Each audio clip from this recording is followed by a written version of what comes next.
8 number ৱাৰ্ডত আহি আজি আপোনাৰ কেনেকুৱা লাগিছে? যথেষ্ট ভাল লাগিছে। সকল আলিমুলামাসকলক চবক লগ পাইছোঁ। নজমান ভাইসকল আজি ওলাই আহিছে আমাৰ সমষ্টিত। যিহেতু মই ইয়াত দুবাৰ নিৰ্বাচন খেলিছোঁ, ইয়াৰ বেছি সংখ্যক মানুহ মই ব্যক্তিগতভাৱে চিনিও পাওঁ।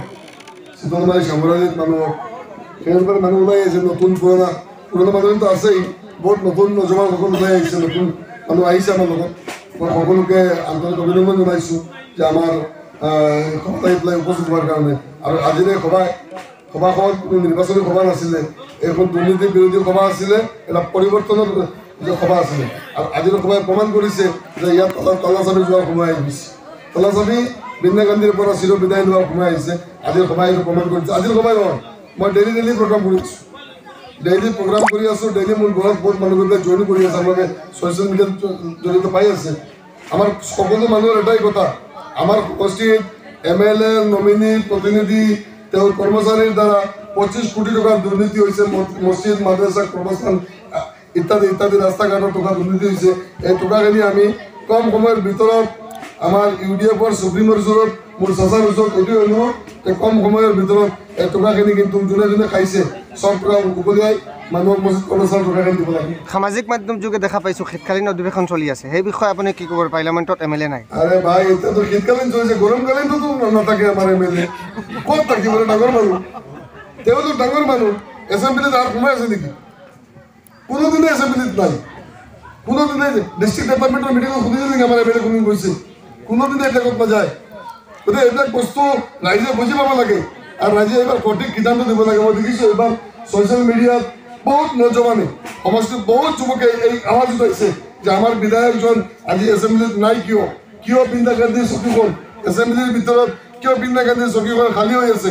এইবিলাক ৰাইজে আৱাজ উঠাই আছে। গতিকে এইবাৰ পৰিৱৰ্তন এইবাৰ কিন্তু দিতে আছে। AIUDF দলৰ কিছুমান কৰ্মীয়ে সামাজিক মাধ্যমত লিখি আছে যে আপুনি AIUDF দলৰ ভয়ত বোলে যোৱা 2 দিনমান আগত বোলে অসুস্থ হৈছিল, এই বিষয়ে আপুনি কি ক'ব?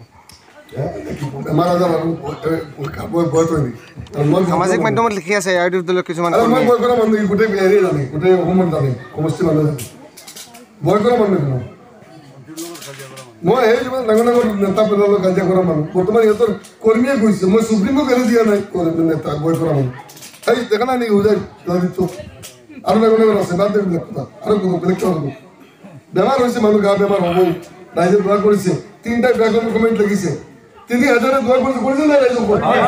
3000 দোৱা কৰিছে, গতিকে ভাল হৈ আহিছোঁ। আৰু এখন মাদ্ৰাছাৰ যে পইচা, এই বিষয়ে আপুনি কি ক'ব? যে 7,50,000 টকা মাৰি খাইছে, 7,50,000 টকা। আৰে ভাই, আপোনালোকৰ এইটো নাম আছিলে আজিবুল নেছা, চৌধুৰী বজাৰ দক্ষিণ চামৰালী, য'ত মই গৈ আহিছিলোঁ। 7.5 লাখ টকা আছিলে। 7.5 লাখ টকাৰ 1 টকা পোৱা নাই। এইটোতো 7.5 লাখ টকা আপোনাৰ এটা আজিবুল নেছা আপোনাৰ ঘৰৰ ওচৰত আমি দেখা পাই আছে। মই গোটেই সমষ্টিত ঘূৰি পেলাই আমাৰ সমষ্টিৰ কৰ্মস্থান, মছজিদ, মাদ্ৰাছা, ঈদগাহ, স্কুল, ৰাস্তা, হস্পিটেলৰ নামতো টকা থোৱা হৈছে, ধৰি পেলাই আত্মসাত কৰা হৈছে। এইবোৰ কথা কাৰণে মই আৱাজ উঠাই আছোঁ। আৰু এইটো যিটো RTI মাৰিছিলোঁ, এইটো 20 বছৰৰ RTI। টোটেল 25 কোটি টকাৰ দুৰ্নীতি হৈছে। 25 কোটি টকা আমাৰ ৰাইজৰ টকা। এইখন সমষ্টিত দুখীয়া সমষ্টি কৰ্মৰ নামত যিসকলে আৱাজ উঠাই পেলাই বাৰম্বাৰ জিকি আছে, সেইসকলে আমাৰ কৰ্মস্থান ঈদগাহৰ পইচা মাৰি খাইছে। এইটো আগন্তুক 26ৰ নিৰ্বাচনত যদি আপুনি জয় হ'ব পাৰে, তেনেহ'লে আপোনাৰো এনেকুৱা নমিনী ৰাজ চলিব নেকি? আৰে মোৰ বাপেকৰ নমিনী আছিলে, মোৰ ক'ত থাকিব? ইয়াত থকা মানুহ ক'ত নমিনী থাকিব? মোৰ দেউতাৰ নমিনী আছিলে নেকি? চিধা MLA যাব, মানুহ চিধা MLA লগ পাৰি ক'ব। তাৰমানে যোৱাকালি চৌধুৰী বজাৰৰ মানুহ কিবা সৰুতে সামান্য অসুবিধা হ'লে, ডাঙৰ সমস্যা হ'লে ইয়াৰ পৰা 5 বজি ৰাতি 12টা বজাত MLA ঘৰত যোৱাৰ উদাহৰণ আছে। যথেষ্ট মই মোৰ বেটিৰ চিন্তা হৈ আছে। এইবিলাক মই ৰাতি 12টা বজাত গৈছে। যোৱাকালি চৌধুৰী বজাৰত আমেজো আছিলে, আমেজো পাইছিলে। যোৱাকালি চৌধুৰী বজাৰত এজন মানুহ আহিছিলে বেমাৰ, তেখেত বোলে 4 দিন আকবৰ আলী চাচাৰ লগত লগ কৰিবলৈ গৈ পোৱা নাই। এই AIUDF দলৰ নমিনী।